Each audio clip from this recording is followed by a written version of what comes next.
Talk में आपका हार्दिक स्वागत है। हम हर बार कुछ न कुछ इकोनॉमी से रिलेटेड बातें ही करते हैं। इस बार हम इकोनॉमी से रिलेटेड कोई बात नहीं करेंगे।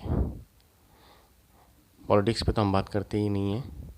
हम जिस विषय पे बात करने वाले हैं वो महात्मा गांधी से रिलेटेड है। उन्होंने जो ग्राम स्वराज्य की बात की थी उससे रिलेटेड है, या सहकारिता आंदोलन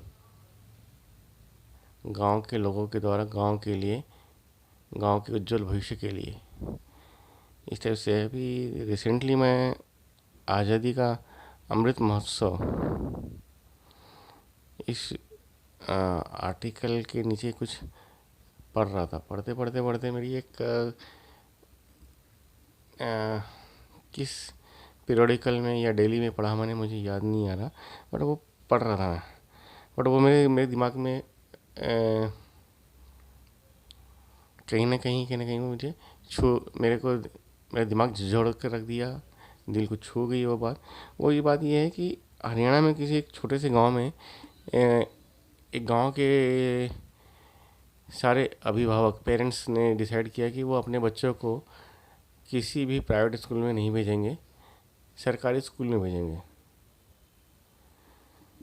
वैसे तो ये थोड़ी अचरज की बात है कि गवर्नमेंट स्कूल को कोई समझता नहीं है, और हम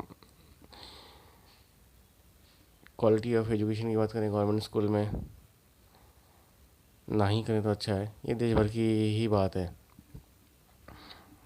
पर उन्होंने सोचा और उस पर काम करना स्टार्ट किया।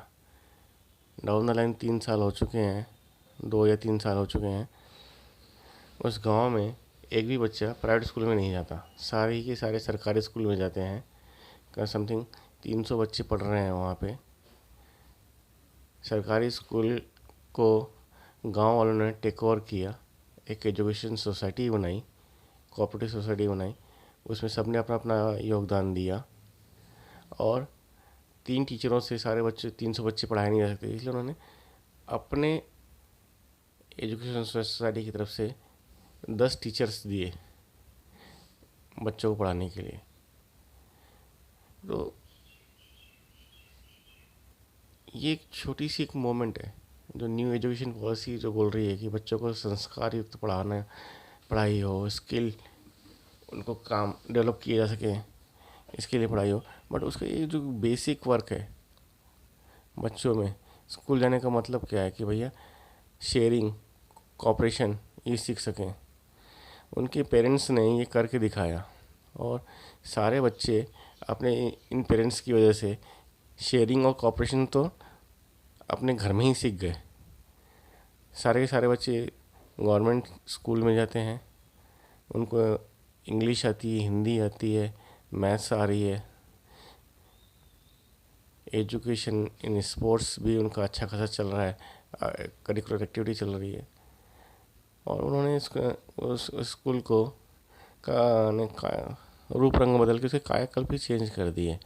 ये उसका फ़ोटो भी उसमें आया था, जो लेख आया था उसमें। और नाउ वो इस स्कूल को हायर लेवल तक लेके जाने की कोशिश कर रहे हैं, जैसे बच्चा उनका फाइनली वहीं पढ़े, माँ बाप के नज़र के सामने रहे, उसको प्रॉपर वैल्यू एडेड एजुकेशन भी मिले, शेयरिंग के गुण भी मिले, और एक अच्छा नागरिक मिले, और स्किल के साथ मिले, जिससे कि उसको नौकरी या व्यवसाय जो भी चूज़ करना हो आसानी हो। जो इसको मैंने आपसे पहले कहा कि महात्मा गांधी ने जो कहा उससे आप अगर आप रिलेट करें तो उन्होंने ग्राम स्वराज्य की बात की थी। ग्राम स्वराज्य में है क्या? सब मिलजुल कर रहें, साफ़ सुथरा स्वच्छ रखें गांव को, पढ़ाई की व्यवस्था अच्छी हो, शायद हो सकता है वहाँ पे कुछ दिनों बाद मेडिकल की फैसिलिटी भी अच्छी आ जाए, सस्ती और अच्छी आ जाए, जिससे कि उनकी ज़िंदगी और आसान हो जाएगी। देखते हैं कैसा आगे किस तरह से आगे बढ़ते हैं और हमें और पूरे देश को ये रास्ता दिखाते हैं। पर ये आज़ादी के अमृत महोत्सव के इसमें लिखा गया ये लेख बहुत ही पॉजिटिव था। मुझे लगा कि ये हम सबको इसको जानना चाहिए। इकोनॉमी बढ़ेगी, वेल्थ क्रिएट होगा अगर इस तरह से हम कोऑपरेटिव मूवमेंट्स के साथ चलते रहें, साथ साथ चलते रहें। आगे शनिवार टॉक में फिर किसी विषय पर हम आपसे बात करेंगे। तब तक के लिए धन्यवाद।